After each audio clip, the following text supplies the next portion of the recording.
Hello everyone, स्वागत है आप सभी का एक और नई वीडियो के अंदर। और आज हम जिस मूवी का एक्सप्लेनेशन करने वाले हैं वो है none other than wrong turn. और अगर आप एक स्लैशर फैन हो तो आपने इस मूवी को तो देखा ही होगा। तो वीडियो शुरू करने से पहले मेरी आप लोगों से एक ही रिक्वेस्ट है, अगर आपने इस चैनल को सब्सक्राइब नहीं किया तो आप इसे सब्सक्राइब कर लें ताकि मुझे वीडियो बनाने की मोटिवेशन मिलती रहे और मैं आप लोगों के लिए ऐसी ही मूवीज़ लाता रहूं। तो मूवी की शुरुआत में हम देखते हैं कपल को, जिसमें है रिच और हैली। अब ये कपल वेस्ट वर्जीनिया के जंगल में रॉक क्लाइंबिंग कर रहा था और रिच यहाँ हैली से पहले उस पहाड़ तक पहुँच जाता है। फिर हैली रिच को अपनी मदद करने को कहती है, लेकिन रिच वहाँ से गायब हो चुका था। वो उसे आवाज़ लगाने लगती है और तभी रिच आकर गिरता है उस चट्टान के कोने पर। हैली कुछ भी समझ नहीं पा रही होती और तभी उसके मुंह पर आकर गिरती खून की कुछ बूंदें। और इसी सब के बीच रिच को कोई पहाड़ से नीचे फेंक देता है और फिर वो हैली को भी ऊपर खींचने लगता है, लेकिन हैली अपने चाकू से उस रस्सी को काट देती है, जिस वजह से वो नीचे जाकर गिरती है। अब हैली रिच के बिल्कुल बाजू में गिरी थी और उसका पैर भी टूट चुका था। रिच को मरा हुआ देख वो अपनी कार के पास निकल जाती है, लेकिन तभी उसका पैर एक वायर के अंदर फंस जाता है। वो अपने आप को उस वायर से फ्री करने की पूरी कोशिश करती है, लेकिन ऐसा नहीं कर पाती। और तभी उसके पीछे कोई आ जाता है जो कि उसे घसीटते हुए लेकर चला जाता है। फिर सीन शिफ्ट होता है और हमें हैली की ही न्यूज दिखाई जाती है। हमें पता चलता है कि वेस्ट वर्जीनिया के पास में बहुत सारे लोग गायब हो रहे हैं और इन सभी लोगों को गायब करने में हाथ है कुछ म्यूटेंट्स का। इसके बाद हम देखते हैं क्रिस को, जो कि हाईवे से सफर करते हुए दूसरे शहर में जा रहा था, क्योंकि कुछ ही देर में उसका एक इंटरव्यू है। अब हाईवे में उससे मिलता है एक ट्रैफिक जैम। क्रिस अपनी गाड़ी के बाहर निकलता है और एक ट्रक ड्राइवर से पूछता है कि यहाँ पर हुआ क्या।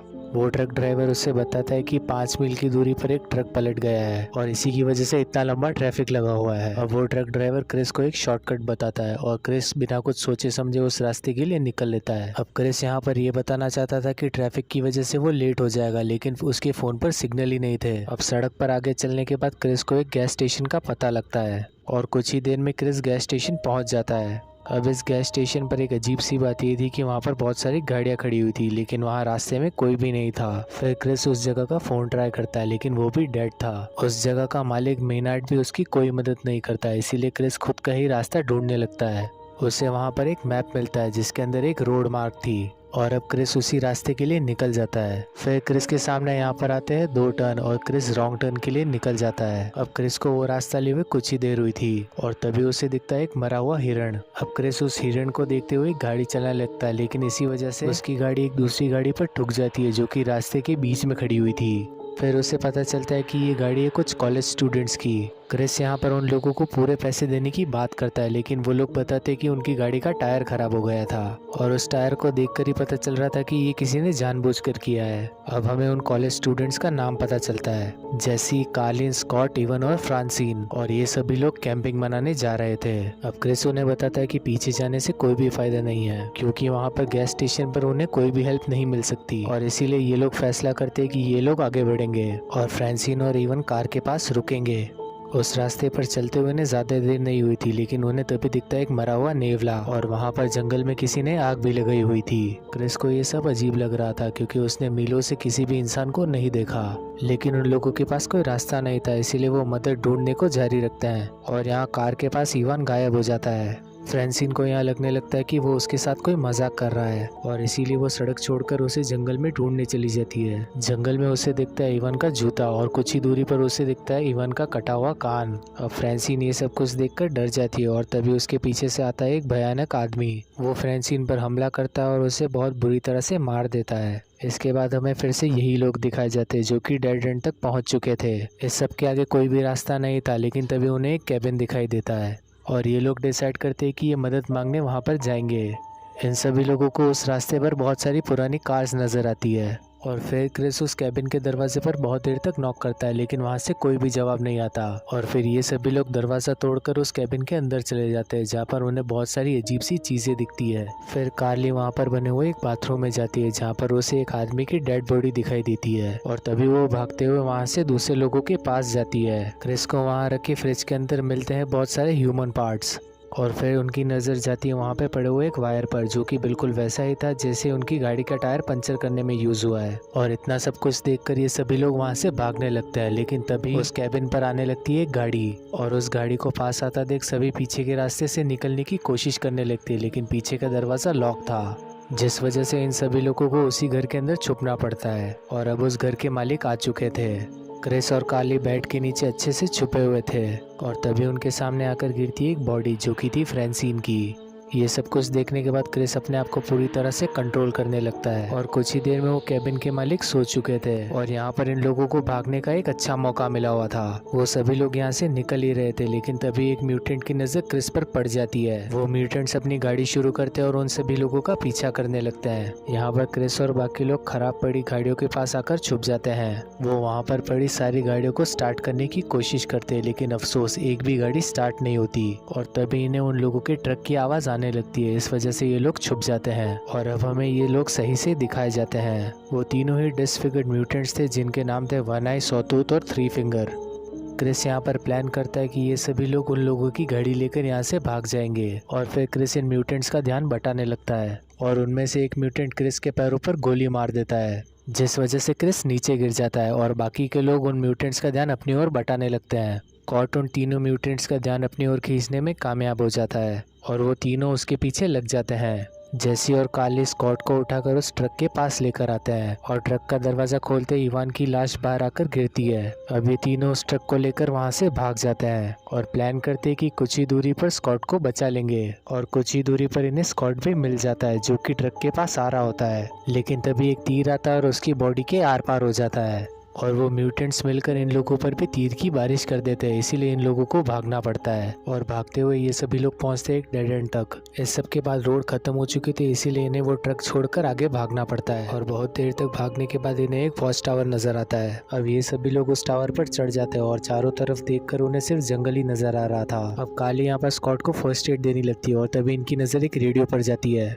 वो सभी लोग उस रेडियो पर कांटेक्ट करने लगते हैं, लेकिन सामने से कोई भी रिस्पांस नहीं आ रहा था और इसी सब के बीच वहाँ पर वो म्यूटेंट्स आ जाते हैं, लेकिन ये सभी लोग शांत होकर बैठ जाते हैं और वो म्यूटेंट्स वहाँ से जाने ही वाले थे, लेकिन तभी रेडियो पर इन्हें कोई कांटेक्ट कर देता है, जिस वजह से उन तीनों को मालूम चल जाता है कि ये उस वॉच टावर पर छुपे हुए हैं और अब वो तीनों उस वॉच टावर पर चढ़ने लगते हैं, लेकिन कुछ ही देर में सब कुछ शांत हो जाता है। ये सभी लोग समझ नहीं पा रहे थे कि अचानक से हुआ क्या और तभी इन सबको पता चलता है कि उस वॉच टावर को उन तीनों ने मिलकर आग लगा दी है और ये सब देखकर कार्ली वहां से जंप करने लगती है, लेकिन क्रिस उसे रोक लेता है। क्रिस उसे बताता है कि उन्हें प्लान के मुताबिक जंप करना होगा, यानी कि वो लोग जंप करेंगे एक पेड़ की टहनी पर।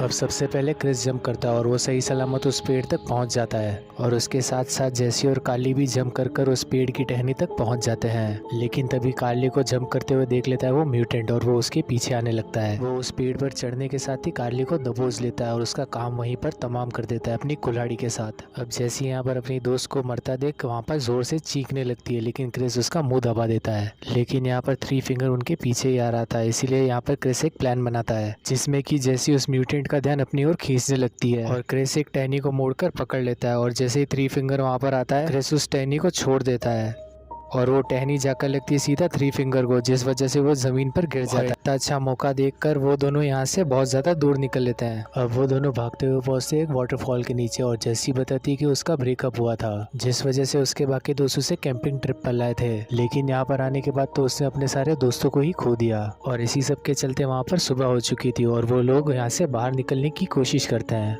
वो लोग चलते चलते खाई के किनारे पर जा पहुंचते हैं और तभी उन लोगों को एक रोड दिखती है, लेकिन वो खाई बहुत ज्यादा गहरी थी और उसे घूमकर ही पार किया जा सकता था। और अब ये दोनों ये बात कर ही रहे थे कि पीछे से आ जाता है थ्री फिंगर और वो क्रिस को उठाकर उस खाई में फेंक देता है और जेसी को उठाकर अपने साथ ले जाता है। क्रिस नीचे गिरने के बाद थोड़ा सा जख्मी हो चुका था, लेकिन फिर भी चलने की हालत में था।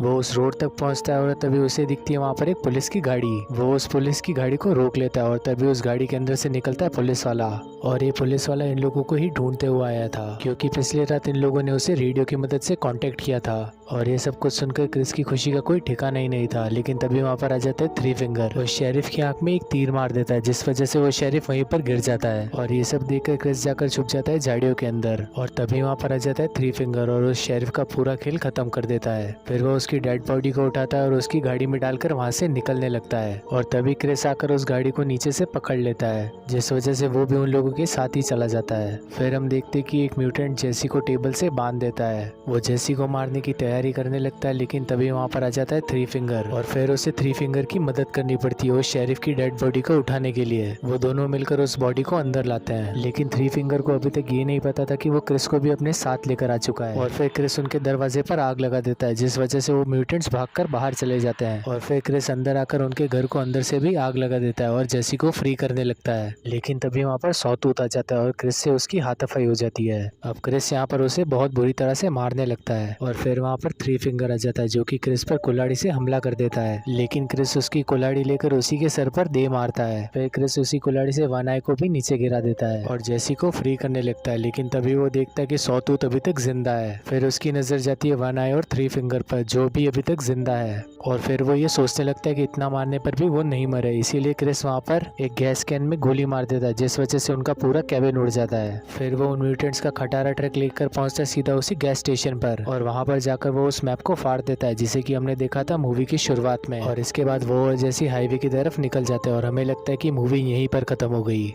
और मूवी के क्रेडिट सीन में हमें दिखाया जाता है कि वो सारे म्यूटेंट्स अभी भी जिंदा हैं और ये सभी मिलकर क्या करेंगे ये हमें पता चलेगा नेक्स्ट पार्ट में। और नेक्स्ट पार्ट मिलेगा आपको जल्दी इसी चैनल पर, तो वीडियो को करना लाइक और चैनल को करना सब्सक्राइब। तब तक के लिए बाय, मिलेंगे नेक्स्ट वीडियो में।